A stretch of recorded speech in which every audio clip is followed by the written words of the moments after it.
Você quer viver You have ou the look morrer? of a man who accepts what he sees because he is expecting to Não wake sei. up. Só sei que foi assim. With great power comes great responsibility. Eles são grandes, mas nós é ruim. O sistema é foda. All the moments will be lost in time, like tears in rain. TalmaCast, o podcast do Cineclube Debates.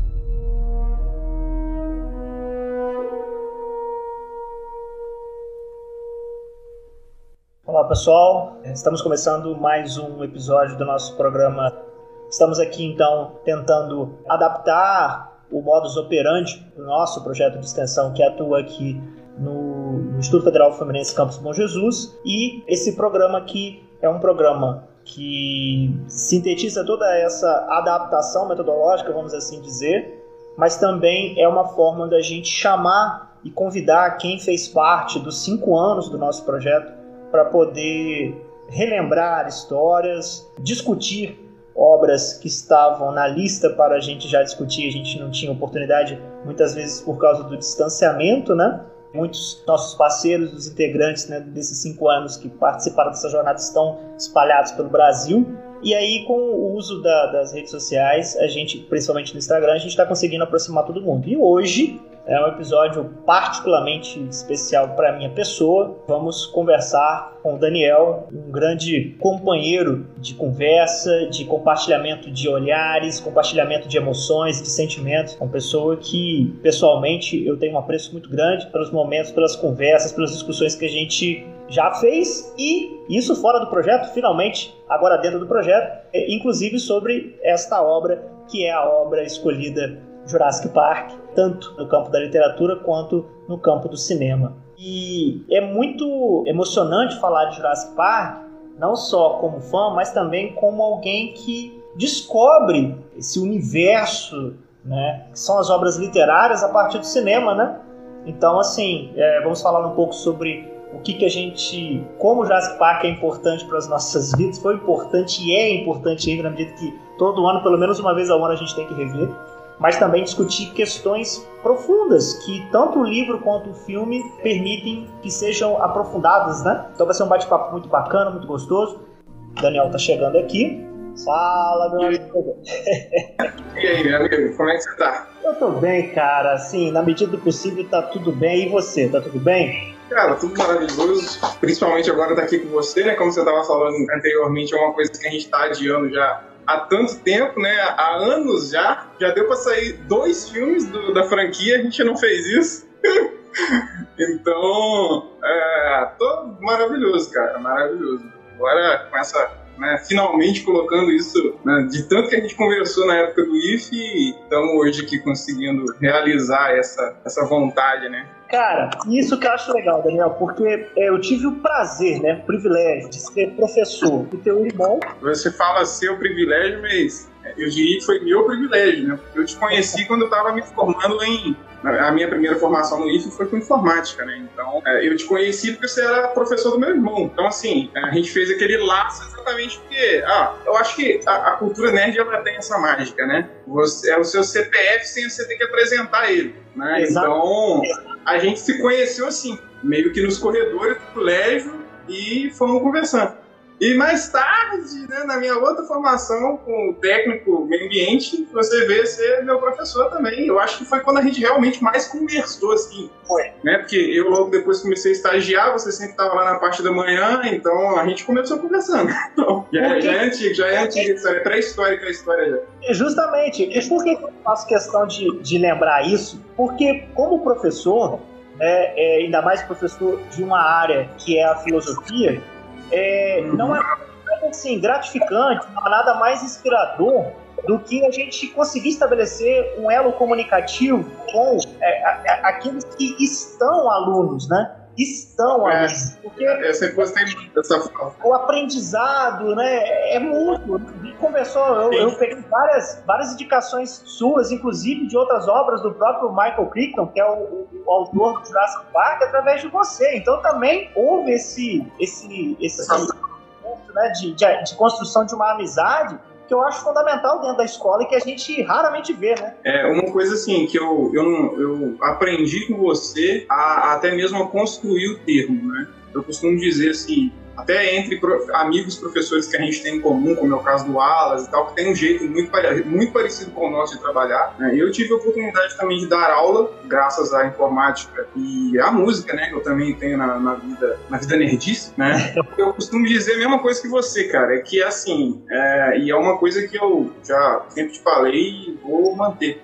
É uma coisa que eu sempre admirei e depois eu construí esse termo, que é não esquecer que um dia você estava sentado ali, né? Então, às vezes, aquele jeito de tratar, aquele jeito de falar, né? E eu lembro de ter te falado isso várias vezes em relação a isso que você está fazendo, né? De trazer um assunto nerd, digamos assim, que é uma coisa que está dentro dos assuntos dos jovens. Então, cara, é surreal, a sensação é impagável. Hoje é a nossa primeira aqui, ao vivo. Mas e quantas vezes a gente falou, nossa, se a gente for falar sobre tudo que a gente conversou, vai dar outro fim. Dá, e a gente sempre, às vezes, né, por exemplo, quando você passava lá na sala do Cineclube lá, a gente trocava uma ideia e a gente tinha que cortar por causa dos compromissos, porque o tempo era muito curto, né, inclusive 1 hora é pouco pra gente poder trazer, né, que eu acho que o que a gente faz aqui no Cineclube, e isso a gente estava fazendo fora dos holofotes naquele dia, é peneirar, né? É você pegar dentre essas diversas obras que fazem parte da cultura, seja cultura literária, cultura pop, cultura nerd, filtrar ali coisas extremamente interessantes e pertinentes, né? Como, por exemplo, a gente vai trazer hoje aqui, dentro da ética, dentro da ciência, dentro da bioética, que Jurassic Park permite que a gente explore, né? Exato. É uma discussão muito legal, né? Porque até o termo hoje, cultura pop, ou nerdice, como eu costumo gostar de chamar, hoje a gente vai falar de uma obra, assim, velha. A verdade é essa, ela é uma obra datada. Eu vou fazer 30 anos, então ela é mais velha do que eu. Então, assim, 30 anos de obra literária, né, os filmes ainda, né? Hoje, você separar, literalmente dividir ali o que era nos anos 90 somente um livro, somente uma obra literária, hoje ela tá dentro dessa bolha que a gente chama de cultura pop, né? A nerdice, que eu gosto de chamar. Então, assim, o Jurassic Park é uma dessas franquias que começou num livro, de um jeito, e o cinema não apagou o que ele fez, ele trouxe isso de volta, né? Então, assim, quando teve a adaptação cinematográfica, né, veio puxando toda aquela carga do produto, do livro e tudo mais, né? E agora, com os dois novos filmes, a mesma coisa, eu vejo, né? Agora, na verdade, quase uma bênção, né? Porque quando a gente é muito novo, a gente não entende essa jornada, né? Agora, por exemplo, com a nova jornada da franquia, eu consigo perceber isso. Caraca, mano, eu era essa pessoa. Eu era essa criança que se interessou.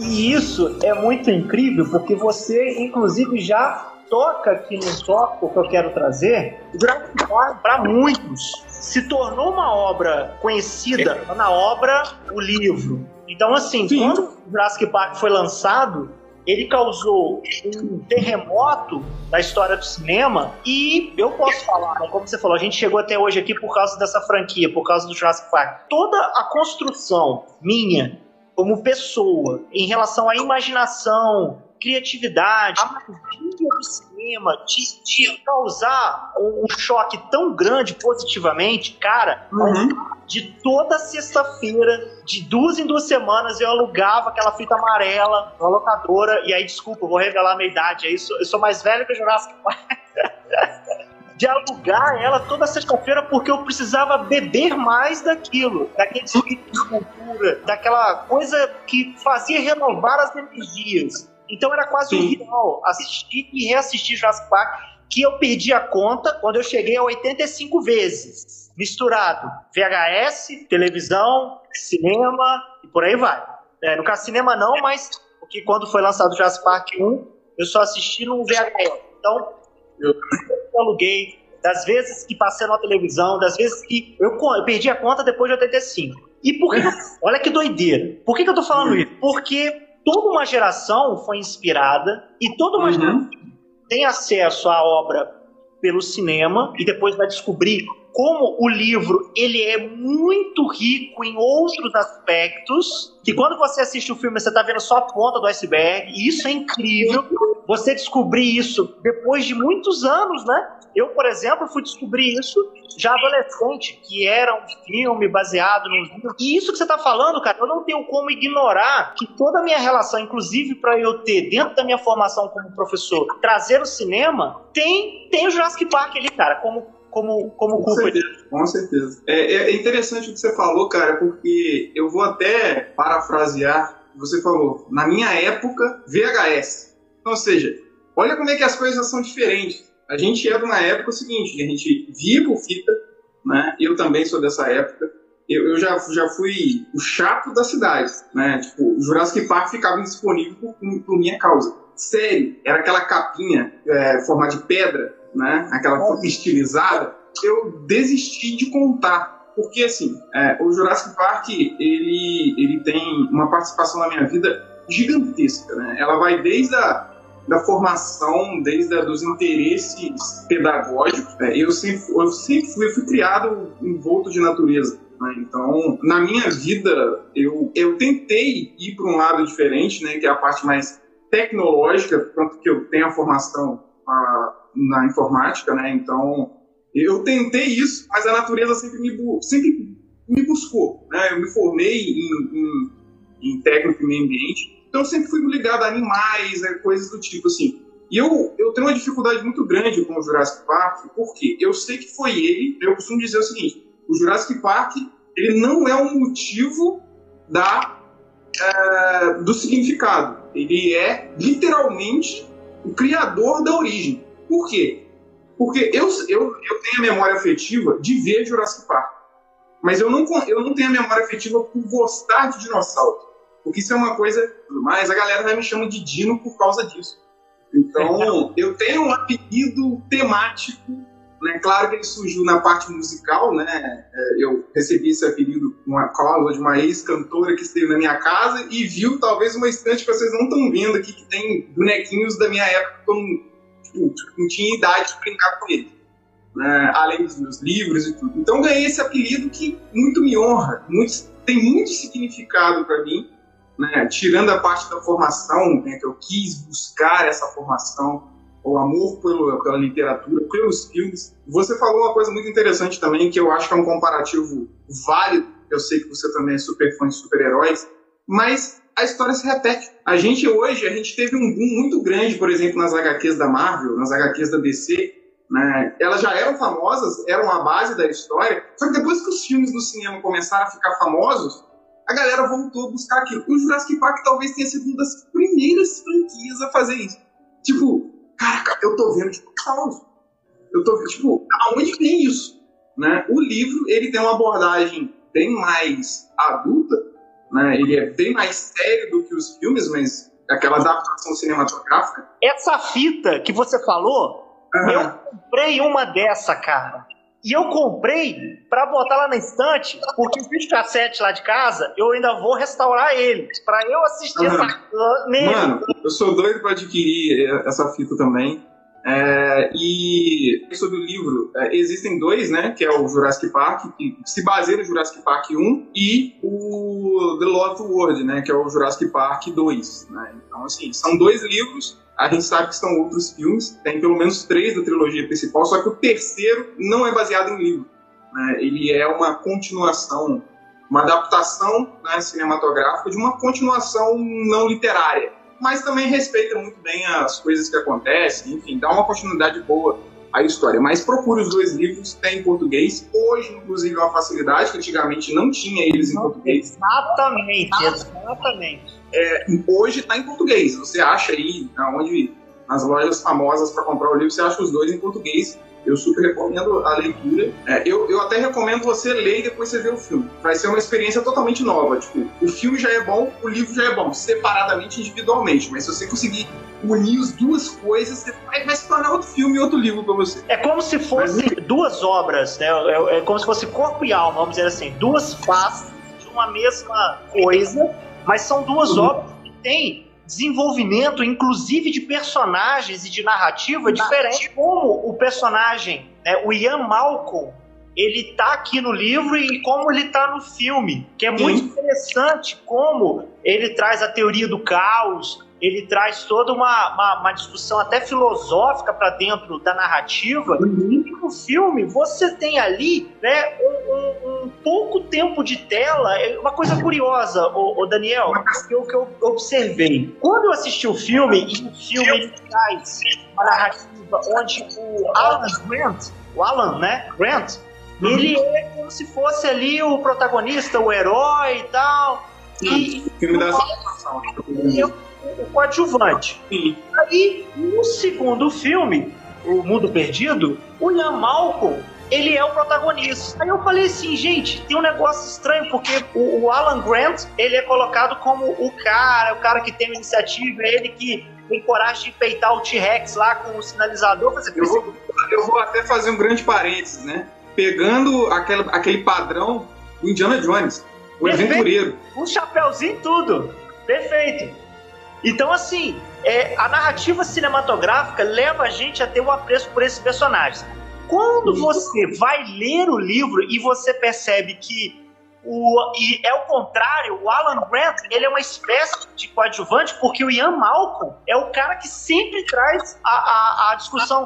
Isso vai dar M, isso vai dar M, essa tentativa de controlar, né, você trazer de volta animais extintos há bilhões de anos. Então ele é o cara que meio que traz aquele suspense, tipo, olha, estamos indo para fazer então essa avaliação dessa ilha. Tudo bem, eu li o livro depois de assistir o filme, já sabia mais ou menos o que iria acontecer. Mas no livro, ele é um personagem único dentre a equipe que vai fazer a avaliação da ilha, pro John Hammond.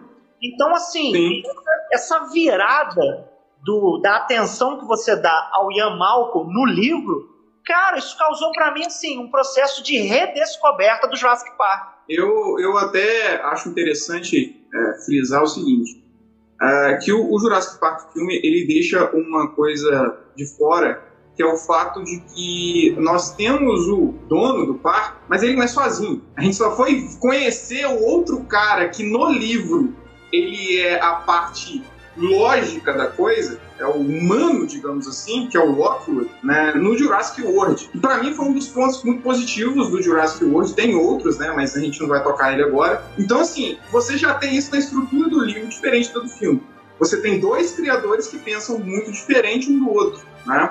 E quando você fala do Ian, eu acho interessante até fazer uma comparação, que o Ian é um matemático. Sim! Ele é um cara, ele vê as coisas como números, ele vê as coisas como probabilidades, né? Tem uma raspinha assim, muito interessante no filme dele fazendo isso, tratando probabilidades, e principalmente a teoria do caos que ele traz, né, que é a improbabilidade das coisas. E isso é muito legal. Claro, né, a gente está falando aqui de releituras da nossa parte na obra. Eu também tive uma releitura totalmente diferente depois que eu li o livro, né, que eu tive o livro. Mas eu tive uma releitura ainda maior, mais uma releitura, quando a gente começa a ter formação. Eu me formei numa parte que é a parte ambiental, que a gente estuda muito impactos. Nossa área ambiental se baseia em estudar impactos. Né? E o filme, ele trata isso de uma forma que eu fico, você faz total sentido. E é aquela discussão, trazer animais à vida, não é, né, depois, é claro, da discussão mercadológica, a discussão ética, é aquela coisa, você vai colocar duas espécies separadas por milhões de anos para conviver. Não tem como não dar M. Você tá maluco? Tipo, o mundo é totalmente diferente. Então, cara, são inúmeros temas que essa obra traz, e olha, isso é muito interessante, na década de 90. Justamente. No boom, ainda ia acontecer o grande boom da polêmica com a Dolly, mas a polêmica com clonagem, o Michael Crichton, ele trouxe isso, ele olhou assim, isso daí vai dar um bom tema no futuro, eu vou trazer de uma vez. Tanto que, se eu não me engano, a Dolly é de 97, é na época do segundo filme. Sim, né? E aí que tá. Quando você toca nesse assunto, o Ian Malcolm, matemático, mas ele é que traz a discussão filosófica, usando a teoria do caos ali, Então, assim, o tema da clonagem, a visão que o Michael Crichton teve com a obra, no sentido de trazer um dilema ético, porque no livro você tem diálogos onde os argumentos críticos são, assim, incríveis, são assim, filosofia da ciência mesmo.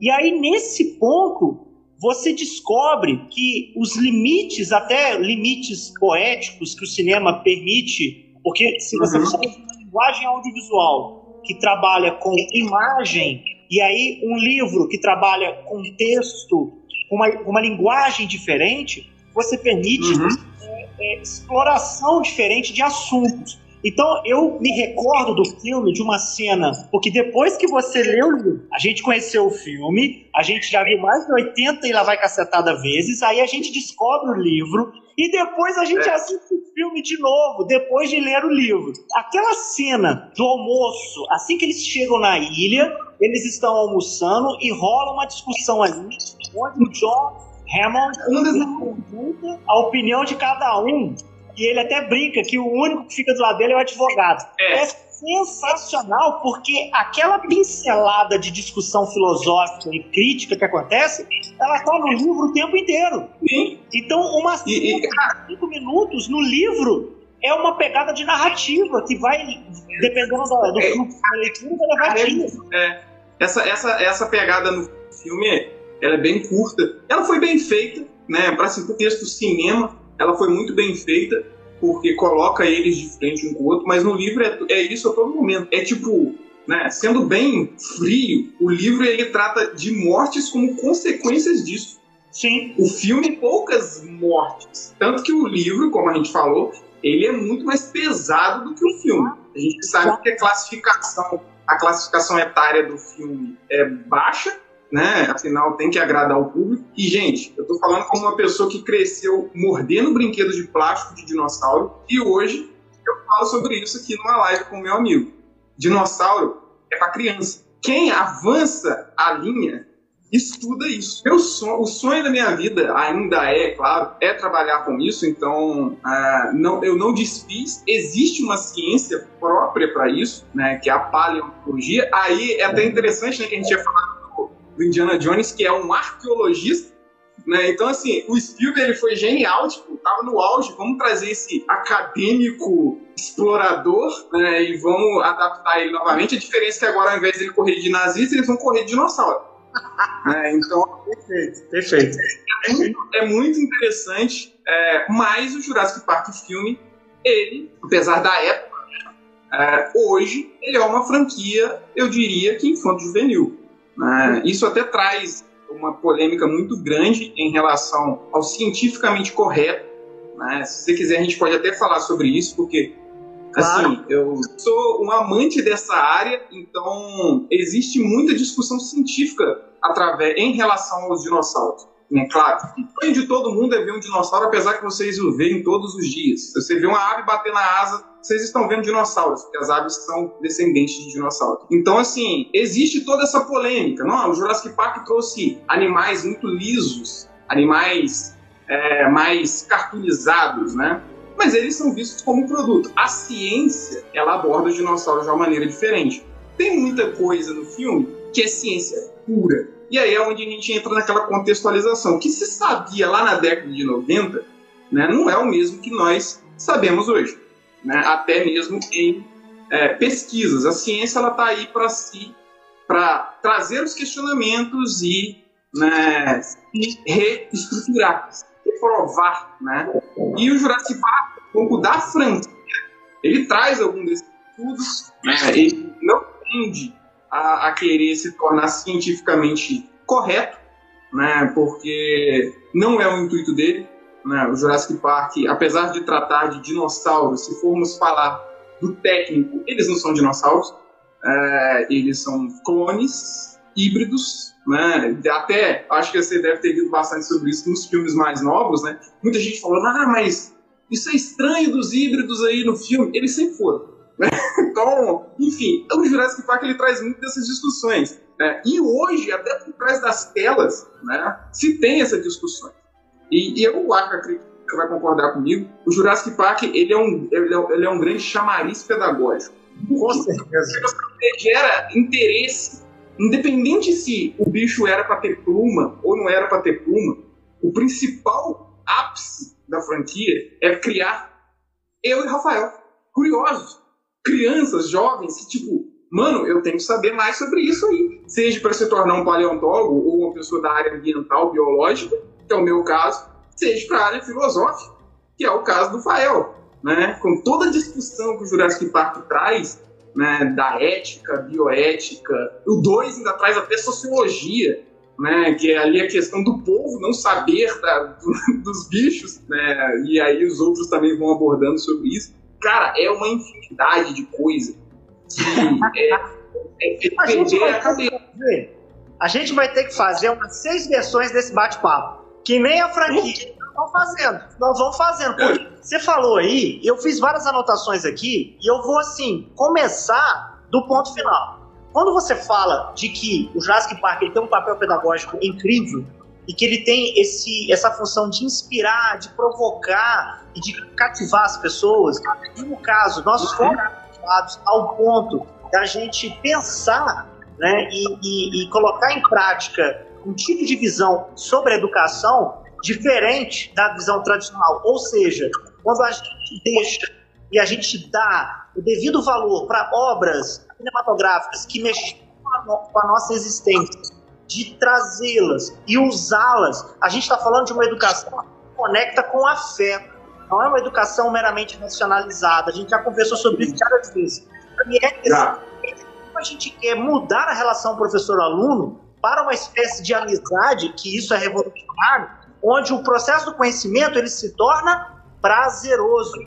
Então, assim, a gente, na história, nos 5 anos da história do futuro, a gente vai pesquisando, paralelamente, a gente vai buscando diversos tipos de pensadores que vão investigar o cinema, vão investigar filosoficamente o cinema, e um deles, um filósofo argentino, chamado Júlio Cabrera, que ele até escreveu um livro chamado Cinema Pensa. Ele é um filósofo que faz e que pensa filosofia do cinema. E ele diz uma coisa, que ele chama diretores como Steven Spielberg, por exemplo, filósofos visuais. Ou seja, é um tipo de filósofo que produz coisas novas. Então não é assistir Jurassic Park como um filme didático. Não, o Jurassic Park permite que ele crie uma espécie de relação diferente, uma relação com conhecimento diferente. Então é muito interessante o que você falou, e eu peguei o gancho aqui, que, vamos lá, Quentin Tarantino, Oliver Stone, o Inharritu, diversos diretores que fazem obras que nos causam esse impacto são filósofos visuais, porque eles permitem criar algo novo usando o cinema. Algo novo, ou seja, eles nos fazem pensar, cara, o Jurassic Park foi porta de entrada para eu descobrir o que é paleontologia, para eu descobrir justamente o que é dinossauro, para eu descobrir o que é clonagem, para eu descobrir o que é ciência, o que é problemas. Não é que o Jurassic Park ele quer substituir, né, os conhecimentos, mas eles são portas de entrada do afeto para as pessoas se interessarem por ciência, se interessarem por conhecimento. E isso é uma das coisas que a gente tenta discutir no Cineclube, inclusive nos episódios passados com o professor Bruno Jardim de Biologia. Ele estava falando sobre um projeto chamado IFCast, que é um podcast de conhecimento científico, de divulgação científica, e ele estava falando justamente disso, de como o cinema, e a gente pode falar vários filmes aqui, né, não só o Jurassic Park, são a porta de entrada para você ter jovens, pessoas que vão querer ser cientistas depois, cara, justamente por parte de filmes assim. É um gatilho, né? É o famoso gatilho, né? Assim, o Jurassic Park ele é uma franquia que ele permite inúmeros tipos de fãs, porque ele é uma franquia que não se baseia somente em filmes, Mas se a gente for pensar somente em filmes, o primeiro filme é de 90, se eu não me engano, o primeiro filme é de 93. Ou seja, eu nasci... de 90, o livro é de 90. O livro é de 90. O filme é de 93, então, tipo, eu não tinha idade pra ver ele no lançamento, né? Então, ou seja, eu fui ver ele muito tempo depois. Mas eu vi. Então, assim, você tem os três, a trilogia principal e os dois mais novos com o terceiro vindo. Então, assim, ao longo deste período, você tem muitas gerações.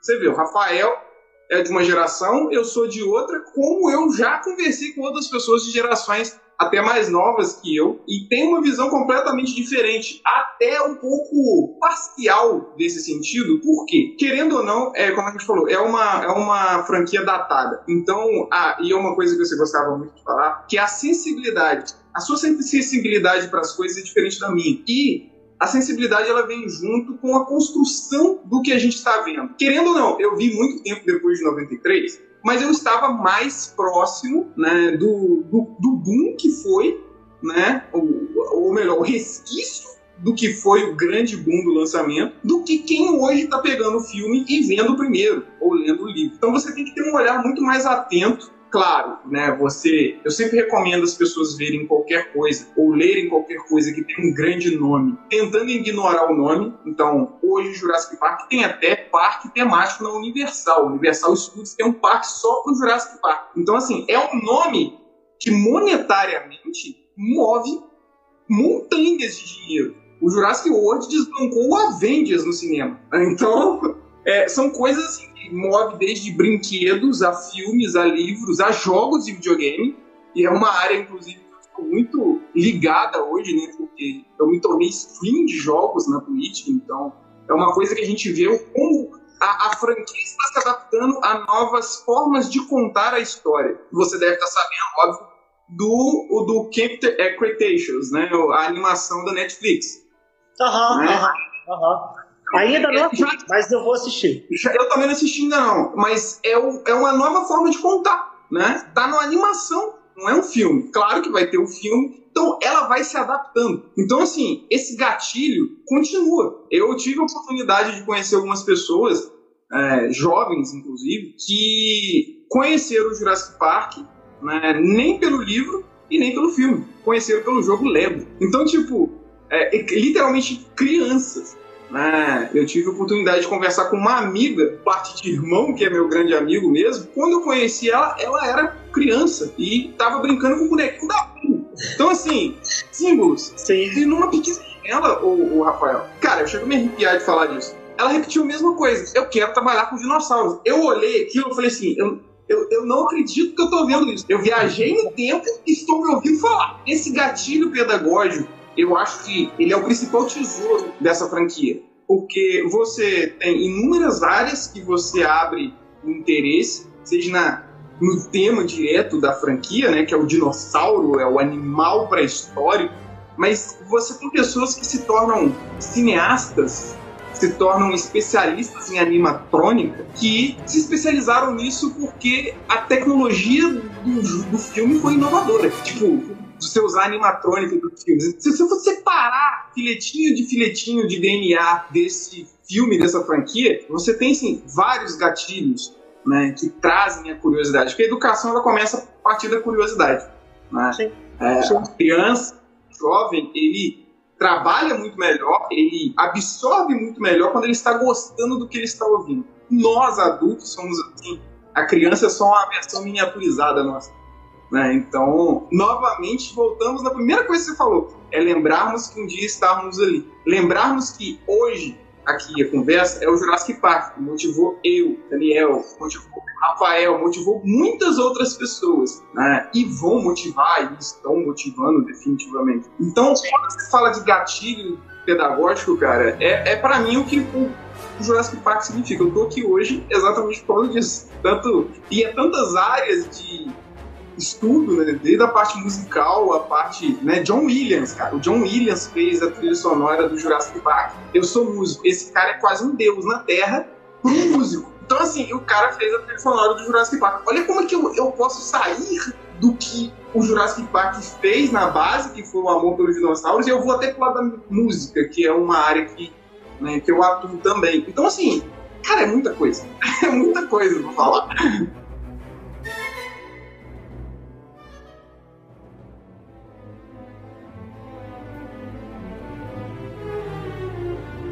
O Wallace comentou sobre como tem essa treta quando se toca no assunto da bioética, e até o Wallace reforçou aqui, fazendo uma pergunta para nós dois. Então, comentando do Wallace, obviamente, quando você traz a bioética para dentro do cinema e para dentro da literatura, você você faz um processo de iniciação para muitos sobre o que é bioética, sobre o que é os dilemas tecnológicos com justamente o avanço científico. Porque uma coisa temos que pontuar nessa discussão é o avanço tecnológico e outra coisa é esse avanço científico, né? Tecnologia e ciência não são a mesma coisa. Então, os avanços científicos, eles sempre vão trazer certos problemas que vão esbarrar seja no direito, seja no mercado. Os avanços científicos, eles são processos naturais disso que se chama ciência. Então, obviamente, nós vamos ter coisas novas o tempo inteiro, muitas das vezes catalisadas por problemas, como hoje é o Covid-19. Então, o Covid-19, uma espécie de dialética aí, ele catalisou a produção, o desenvolvimento de vacinas, que com certeza, em alguns aspectos aí, eu careço desse conhecimento mais profundo, com certeza outros aspectos serão descobertos na produção para a vacina do Covid. Então você acaba tendo uma reação, ação-reação. O avanço tecnológico está atrelado a isso na medida de como vamos aplicar isso que descobrimos. Então, o está falando de treta, e essa treta, eu acho que o Jurassic Park iniciou muitos que se sentiram cativados a descobrir, caramba, o que é bioética, o que é ética, qual é o problema que o Ian Malcolm está trazendo, porque o Ian Malcolm é o cara que cabeceia essa problematização do parque, principalmente no livro. E aí o Wallace faz uma pergunta aqui, e eu vou deixar para você responder também. Como vocês interpretam o dilema ético da manipulação biológica nos livros e filmes e o debate atual sobre a bioética? Bem, eu vou falar aqui o que eu penso sobre a pergunta do Wallace.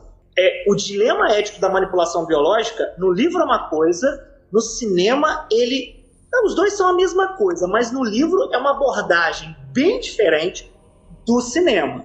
O cinema, o filme, ele acaba sendo uma narrativa de aventura, ele acaba sendo uma narrativa que mistura ali momentos de suspense com ação. O livro, ele tem, como eu disse agora há pouco, o personagem dele, o Ian Malcolm, como uma coluna vertebral de toda a discussão sobre bioética. Eu indicaria o livro para pessoas começarem a ter uma profundidade, começar a ter um primeiro contato com uma profundidade com a bioética, com os dilemas que a bioética traz. Nos dias de hoje, a discussão, e o livro também, o Michael Crichton, ele é um visionário, porque ele insere o dilema bioético dentro do mercado, dentro do que você tem. É isso que eu ia falar. Você pega o avanço, é aquilo que você falou, ele é tão visionário que ele já, quando ele faz uma narrativa ficcional, ele já planta as sementes, ele prepara o terreno para aquilo que hoje é real, que é o quê? Você pensar avanço científico, avanço tecnológico e não separar isso de implicações mercadológicas. Olha o que estamos vivendo hoje com a corrida pela vacina, cara. Esse é um tipo de relação que o filme e o livro já trazem, mais no livro do que no filme. Então, como eu vejo o debate atual sobre bioética, o debate atual sobre bioética, ele está muito também perpassado pelas questões mercadológicas. Então, não tem como você separar da economia. Porque quando a gente está dentro de um contexto de pandemia, toda a corrida mercadológica pela produção da vacina, ela passa a ser vista por alguns como algo positivo. Nossa, que legal! Quanto mais gente produzindo, mais rápido a vacina para eu não morrer. Mas quando você está fora da zona de crise, isso aí é o capitalismo selvagem. Eu só estou provocando, depende da pessoa, o olhar ele é tendencioso, né? Em tempos de pandemia, nós estamos envolvidos, o nosso olhar perde um pouco o distanciamento, porque o nosso está na reta. Então... eu ia falar isso agora. É o instinto de sobrevivência. Aí, exatamente, vamos pegar o Walking Dead. O Walking Dead é uma grande discussão sobre ética, sobre sociedade, sobre civilização. O que é certo e o que é errado. Dependendo da situação, tudo se torna relativo, meu amigo, dependendo da questão da sobrevivência. Mas eu vou deixar você falar um pouco, senão eu falo muito aqui. Primeiro, aproveitando que você falou do filme, né? Eu sou uma pessoa, assim, que eu tenho uma interpretação... muitas vezes surgem as minhas melhores interpretações, elas surgem de coisas que não estão ligadas ao enredo.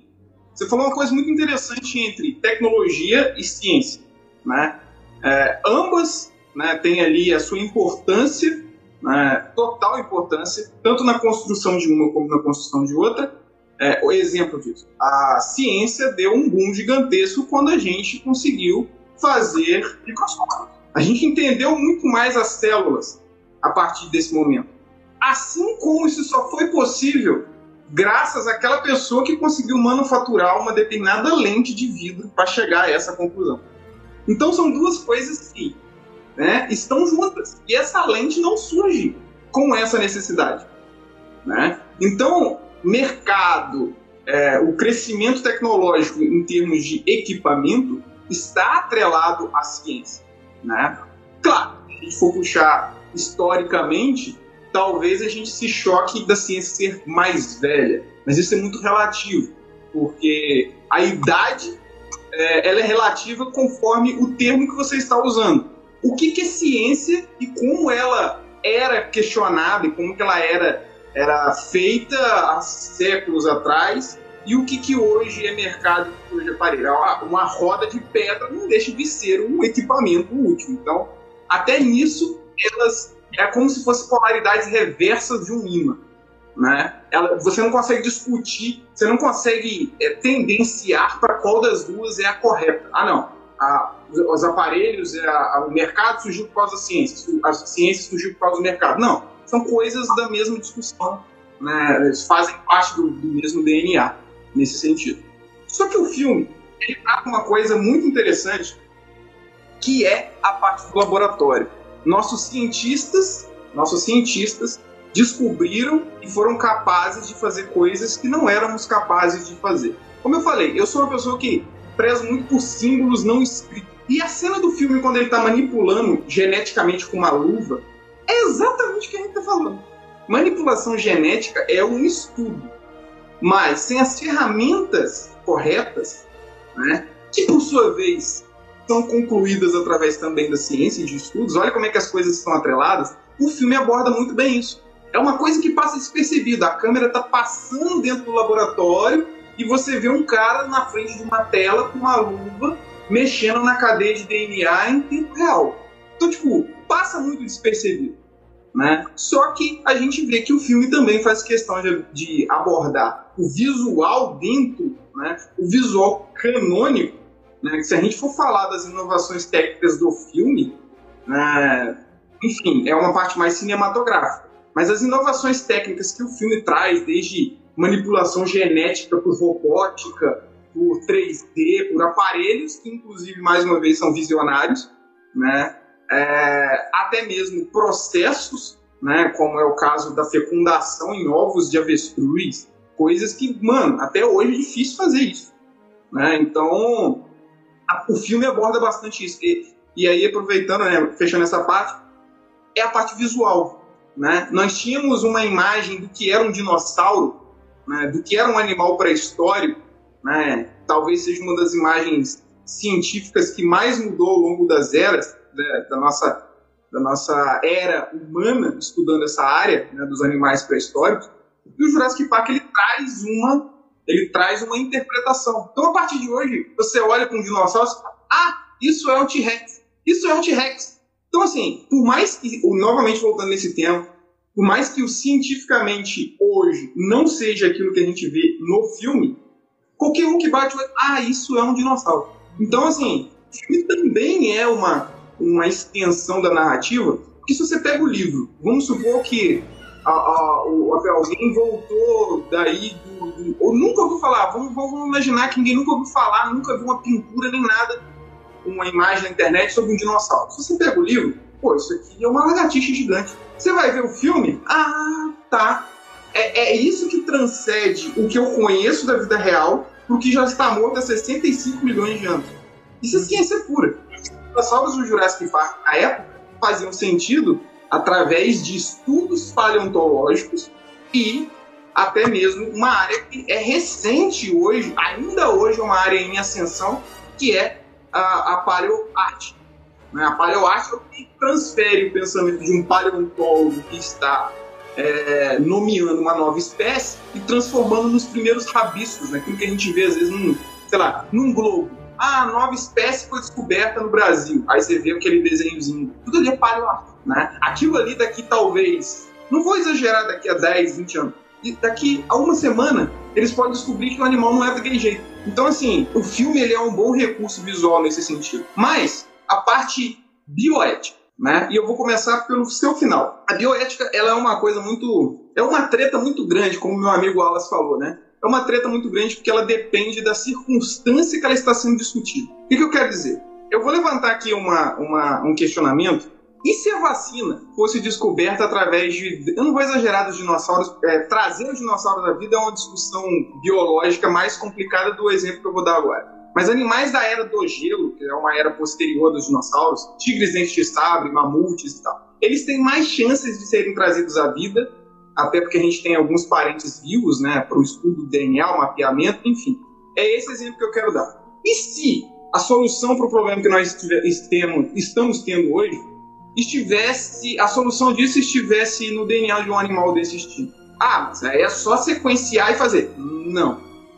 Aí, né, puxando um pouco para a parte ambiental, o que molda o animal não é uma forma igual uma forma de gelo, é a interação também com o meio. E aí, eu sempre faço aquele discurso que o Rafael adorava quando eu falava, é onde a gente esquece que nós também somos animais. Então, assim, se a resposta para os nossos problemas estivesse na sequência genética, sei lá, de um mamute, e não fosse suficiente só ter a sequência, a gente precisasse trazer esse animal à vida. Qual é a diferença entre um mamute e um dinossauro? Nenhuma. Os dois já foram extintos, os dois tiveram períodos da história, os dois deixaram descendentes, sim, né, nós temos aí tanto os paquidermes, né, que são os elefantes, eu nem preciso, acho que é visualmente didático que o mamute né, antecessor ao elefante, mas os dinossauros também deixaram. Então, as aves hoje são descendentes de dinossauros que a gente chama de dinossauros avianos. Por exemplo, os raptors do filme e do livro, eles são dinossauros avianos. Então, as nossas aves hoje, águias, enfim, né, o próprio começo do filme fala, a palavra raptor significa ave de rapina, é a discussão que eu quero trazer. Se o problema nosso estivesse na sequência de um desses DNAs, não só esse problema, hoje a discussão é o Covid, mas a gente tem outros problemas que, né, seguem a história humana, talvez, eu acho que um dos que tem maior variação, que é o câncer, né? Então, assim, a bioética, ela depende da ótica que ela está sendo discutida. Como você falou, e eu acho perfeito, está tendo uma corrida e vamos fazer, cara. Vamos fazer. Tem que resolver. Quando está tudo na paz, dá tempo da gente, questionar. Por que você está fazendo isso? Tipo, agora que está todo mundo, desculpem a expressão, desesperado, vale tudo, né? Quando a gente está bem na paz, a gente começa, mas será que isso, né? Será que isso poderia ser feito? Será que isso não poderia? E aí, quando você fala, no caminho de descobrir as coisas, a gente vai descobrir outras coisas? Com certeza. Por quê? Porque os maiores remédios, a maior origem dos remédios, está na própria natureza. São as plantas. Então, e aí é onde eu quero fechar isso. É muito legal falar de bioética trazendo, né, claro, a forma geral, né, uma forma mais polêmica, não que seja o caso aqui, mas muito se fala, mas clonar uma ovelha, tá, mas qual é a diferença entre clonar uma ovelha, que ela tem olhinhos brilhantes, bonitos, um pelo branquinho, de você ter alimentos transgênicos? Será que não é um apego emocional ao indivíduo? nós estamos desmatando o planeta? Aí, né, é uma parada muito interessante que amanhã depois a gente descobre que as plantas têm sentimentos. E aí, como já dizia James Cameron com o Avatar, né? Ele também trouxe esse tema. Que é tudo um corpo. Amanhã depois a gente descobre que as plantas têm sentimentos, que elas choram, que elas se emocionam, e a gente está fazendo alimentos transgênicos. A gente está desmatando, a gente está queimando. Então, assim, a bioética é uma questão de ótica. Claro que tem discussões muito mais amplas, né? Mas... É justamente isso que você estava falando, e novamente eu fui provocado a pensar outras coisas aqui, a partir, obviamente, da provocação do Alan e do Wallace, que essa discussão da bioética, ela envolve muita treta, e ela é muito delicada, justamente pela multiplicidade de óticas, de vertentes, de interesse da nossa parte. Depende da sua vertente religiosa, depende da sua filosofia de vida, da sua questão, né, alimentar, depende da sua criação, da sua cultura. Aquele tipo de atitude tecnológica ou científica, ela vai ser uma bênção ou uma afronta às leis divinas. Então, a bioética, ela é um campo da ética, e aí a gente faz aquele resgate que a gente fazia muito nas nossas aulas, lá nas nossas discussões, que a ética, ela esse campo de discussão sobre princípios que vão regular e vão direcionar o certo e errado, só que, dependendo, e aí não esquecemos do nosso lado animal, dependendo daquilo que está em jogo para nós, o certo e o errado, aquilo que a ciência deveria fazer ou não, muda de valor, muda de configuração. Então, não há um momento mais propício para fazer essa analogia do que os tempos que estamos vivendo. Porque são tempos de pandemia, tempos onde a corrida pela busca da vacina obviamente passa por interesses políticos, mas acima de tudo envolve interesses econômicos numa espécie de corrida armamentista em busca da vacina pelas empresas, encabeçada por empresas, direcionada pelas empresas. Então, assim, é uma discussão que envolve, penso eu, polêmica, porque nos envolve, não é possível discutir de maneira neutra essa questão, na medida em que nós nos vemos envolvidos e talvez corremos o risco de cair na contradição. Quando eu citei, por exemplo, aqui, quando eu estava falando sobre os que criticam o capitalismo, como eles pensam hoje a corrida mercadológica da vacina, é justamente no sentido de que tudo muda de configuração quando nós estamos envolvidos e aquilo não é mais errado, aquilo é certo. Então, assim, é nesse sentido, até o Wallace está complementando aqui, para provocar. O modelo social, histórico e filosófico da modernidade ocidental engloba ou comporta um cuidado com a bioética? Olha, eu particularmente sobre isso, se você for fazer um resgate da construção histórica, social e filosófica sobre como então nós chegamos aos dias de hoje em a discussão bioética, você tem que levar em consideração perspectiva moderna, essa perspectiva justamente do conhecer para controlar. Conhecer para controlar, conhecer para produzir e conhecer para ter lucro. Se você pegar o filósofo Francis Bacon, naquele contexto ele já falava, conhecer é poder. Então, o que você tem naturalmente, inclusive no Jurassic Park, vamos pegar esse conhecimento científico que obviamente pode curar várias doenças, vamos criar um parque, criar produtos, porque o Hammond não os vê como dinossauros, vê como produtos, como, né, isso é muito marcado no Jurassic World, né? Eles são itens, né? E aí você consegue ter deles o que você quer. A vida se torna um brinquedo. Você mesmo já usou como exemplo aqui os alimentos transgênicos. Então, assim, se você pegar toda... Wallace, é minha perspectiva, tá? Se você pegar a sua provocação, se você pegar toda a construção histórica, social e filosófica usando a modernidade, nós estamos, então, dentro de uma mesma linha de raciocínio, onde a bioética ali, ela entra como uma espécie de polêmica para aqueles que conseguem identificar isso. Mas para os donos das farmacêuticas não tem problema bioético, não. Eles enfrentam um problema bioético quando ele tem restrições legais, que impossibilitam certas experiências científicas. Aí as empresas são pegadas por certas regulamentações no campo legal, no campo do direito, que aí vão ser ancoradas numa suposta ética. Mas e a ética do mercado? O mercado tem suas próprias regrinhas. Então é isso que nos envolve e a gente está englobado, a gente está dentro disso, a gente está encorpado nisso. E a gente não quer morrer, né? Eu concordo com você, vou até fazer um adendo, né? A gente aqui está falando de bioética, mas uma analogia simples, né? É só tirar o tema.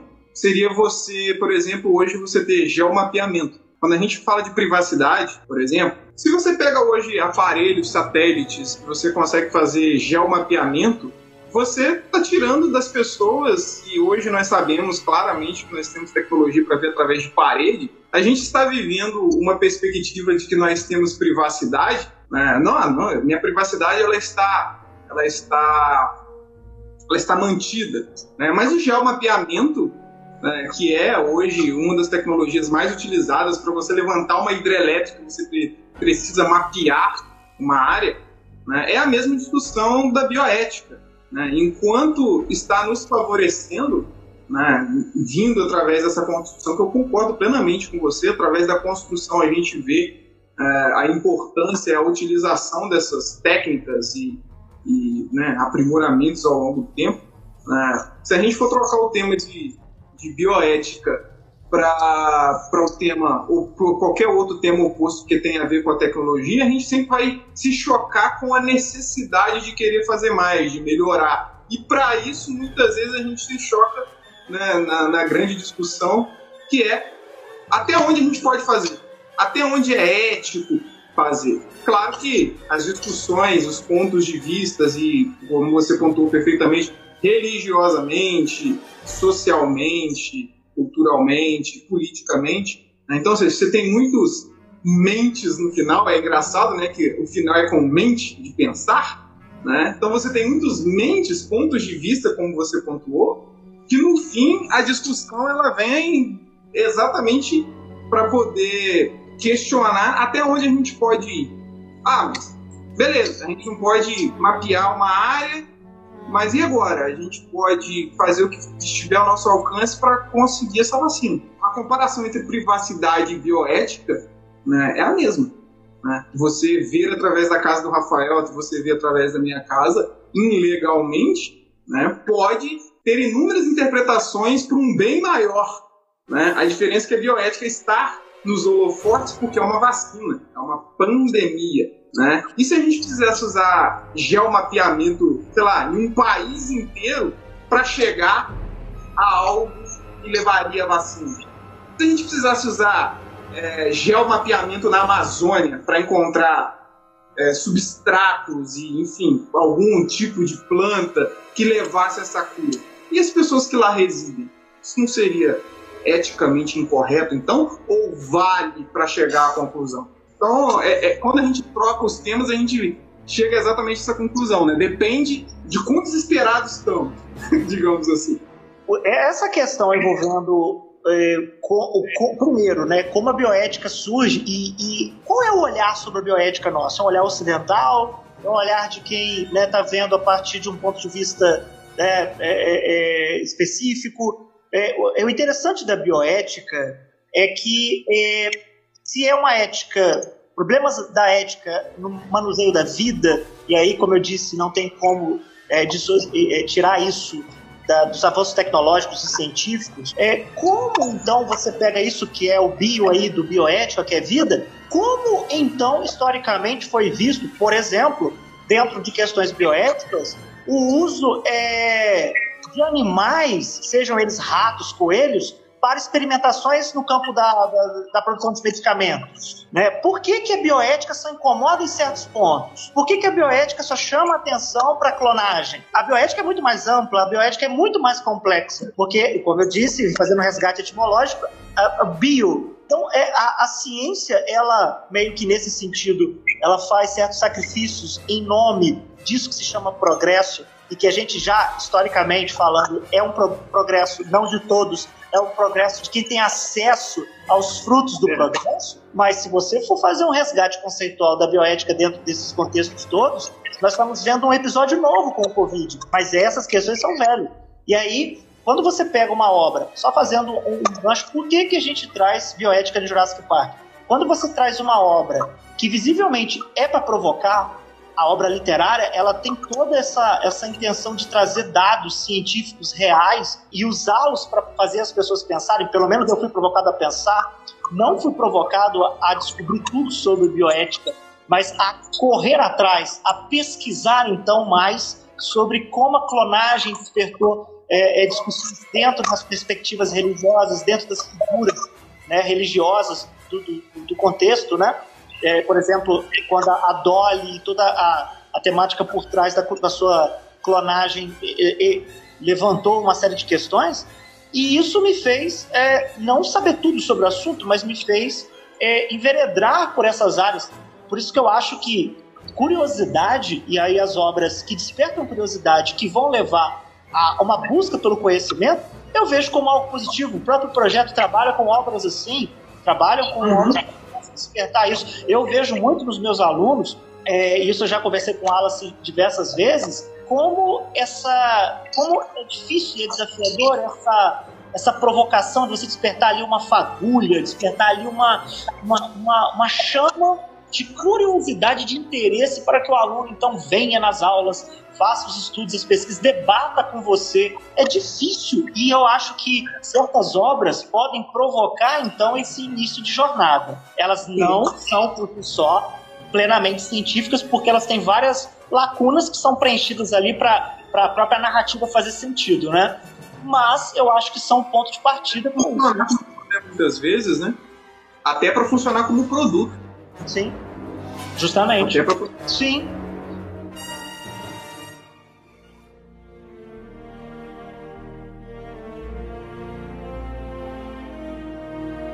Cara, infelizmente, com muito pesar, a gente pausa a nossa discussão aqui e a gente nem falou do John Williams, né? E te agradecer demais, cara, pelo aceite, né, do seu convite, ter marcado a tua participação aqui nesse programa especial nosso. Tamo junto, cara. Eu que agradeço pela oportunidade e como a gente falou no começo, né? Se formou outra trilogia para isso aqui acontecer. Pelo menos aconteceu antes do terceiro filme sair. Mas eu agradeço imensamente pela oportunidade. As nossas conversas na época de IFE eram esclarecedoras. Queiramos nós que esse 2021 aí a gente possa retornar a uma conversa presencial, porque eu tenho grande apreço não só pelo Instituto, pelos professores, que eu fiz inúmeros amigos, né? E você talvez seja o maior deles, né? Porque a nossa história é muito maior do que só a sala de aula. Então, com certeza aí é uma honra imensa estar aqui. Isso aqui não é forjado nem nada, não. Isso aqui é a conversa de quando eu era aluno e agora eu tô aqui conversando com ele. É a mesma coisa. Então, se vocês querem esse tipo de conteúdo que eu sei que vocês querem, segue aí o Cineclube e sempre que eu puder eu vou estar compartilhando, estando aqui com vocês também. Vocês vão enjoar de me ver. Vocês já me enjoam de me ver, vocês vão me enjoar de me ver. Ah, cara, que isso, eu fico até emocionado. Obrigado mesmo aí pelas palavras. Sabe que é recíproco. Como professor, é inspirador para nós, é a nossa gasolina. A gente tem a oportunidade de, na nossa jornada, encontrar, né, pessoas como você, que a gente, além das afinidades, né, dos gostos por conhecimento, das obras, assim, a gente gosta também de dar essa olhada mais profunda sobre as coisas e aproveitar para também pedir a você, para a galera que segue o Cineclube também conhecer o seu trabalho. Então, se você quiser falar um pouquinho aqui também, fazer um merchanzinho aqui. Como eu falei, eu sou técnico em meio ambiente, né, mas eu também tenho duas outras áreas dentro da parte nerdística. Eu considero a música nerdística porque ela me levou a fazer o que eu faço, né? Eu tenho uma banda até aqui da nossa cidade, né, com Jesus, a Lírica. E eu também faço lives na Twitch, né, que é a plataforma de lives hoje que eu faço, né, é a mesma Twitch do Twitch Prime, do The Boys e das coisas que hoje estão na cultura pop. Nas minhas lives eu também sempre puxo a parte nerd, né, eu faço lives de variados tipos de jogos, né, apesar de eu amar a franquia Halo, que é uma franquia excepcionalmente pesada em termos de ciência pura, Mas eu faço de tudo, sempre tô falando de coisas nerds, sempre arrasto alas, às vezes que eu falo alguma coisa de história. Lá é a melhor forma de a gente estar com uma conversa mais nerd, digamos assim. Então, a minha vida musical, a minha vida com stream de jogos. Basicamente isso aí, quem quiser conhecer, tanto aqui no Instagram, meu perfil tem todos os links, tanto da minha banda quanto das minhas lives na Twitch. E é isso, galera. Show de bola, meu amigo. Brigadão aí e tamo junto. E vamos já pensar aí pro ano que vem da nossa conversa aqui. Vamos fazer a continuação. Se cuida aí, fique bem. Grande abraço. Valeu. Obrigado, galera. Abraço. Valeu.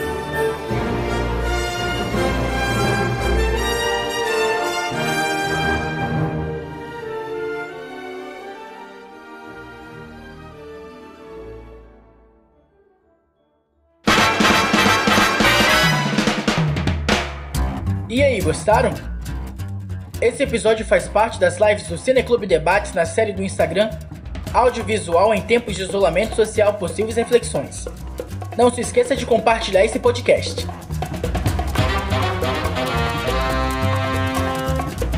Acesse o nosso Instagram, @Cineclube Debates, para acompanhar na íntegra os episódios e debater ao vivo com a gente.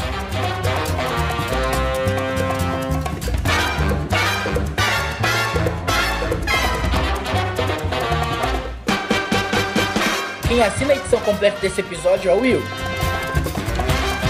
Já nas vinhetas de abertura e encerramento, contamos com as vozes do Giovanni Sarati e do Bruno Leonardo, que sou eu.